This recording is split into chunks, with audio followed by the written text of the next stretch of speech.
મુંબઈની પાઉંભાજી તો તમે બધા જ ખાતા હશો, પણ શું તમે ગુજરાતની પાઉંભાજી એટલે કે ગુજરાતના પાઉં બટાકા ખાધા છે? આ એક વલસાડનું બહુ જ ફેમસ સ્ટ્રીટ ફૂડ છે અને વલસાડવાળા આખા પટ્ટામાં આ street food, even Kathiawad side બધી જગ્યા પર આ સ્ટ્રીટ ફૂડ ખૂબ જ ફેમસ છે અને જરૂર ટ્રાય કરજો. ઘણા બધા લોકો આને બ્રેકફાસ્ટમાં લેતા હોય છે અને તમે ઈચ્છો તો આને ઇવન લંચ યા ડિનરમાં પણ સર્વ કરી શકો છો. મને આ બહુ જ ભાવે છે. સૌથી પહેલાં એક પેસ્ટ બનાવવાની છે. એના માટે બધી જ વસ્તુઓ ખાંડવાની છે. એમાં લીલા મરચાં, લસણ, આદુ, ઘણા બધા ધાણા, મીઠું, ધાણા જીરું, લીંબુનો રસ, આ બધી જ વસ્તુઓને એકદમ સરસ ખાંડી લેવાનું છે. એકદમ અધકચરું થાય એવી રીતે એની ખાંડેલી પેસ્ટ બનાવવાની છે. હવે એનો ફાઇનલ તડકા કરીશું. એક હાંડીમાં તેલ લઈશું, એમાં જીરું નાખીશું, થોડા આખા ધાણા નાખીશું, તજ, ઘણો બધો લીમડો ને આપણે જે પેસ્ટ બનાવી હતી એ એડ કરીશું.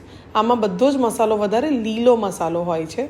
આની અંદર મસાલા બહુ જ બેઝિક છે. મીઠું, હળદર, થોડો ગરમ મસાલો નાખીને બધી જ વસ્તુને સાંતળી લઈશું. હવે બાફેલા બટાકાને અધકચરા મેશ કરેલા છે એ એડ કરીશું અને ઘણું બધું પાણી એડ કરીશું. કેટલું ઇઝી હતું ને! બસ હવે એને ધીમા ગેસ પર ધાણા નાખીને 15 થી 20 મિનિટ માટે ચડવા દેવાનું છે. અને બીજી બાજુ આપણે પાઉં શેકી લઈશું. લાદી પાઉં લીધા છે જેને બટર, એમાં થોડો ગરમ મસાલો અને ધાણા નાખીને પાઉંને શેકી લેવાના છે. તમે ઈચ્છો તો થોડુંક લાલ મરચું નાખી શકો છો અથવા એમનેમ બી ગરમ મસાલાવાળા પાઉં પણ શેકી શકો છો. તો ફાઇનલી મારા પાઉં પણ તૈયાર છે અને હવે એકવાર બટાકાને પણ જોઈ લઈએ. ઓ માય ગોડ, એટલી સરસ સુગંધ આવી રહી છે.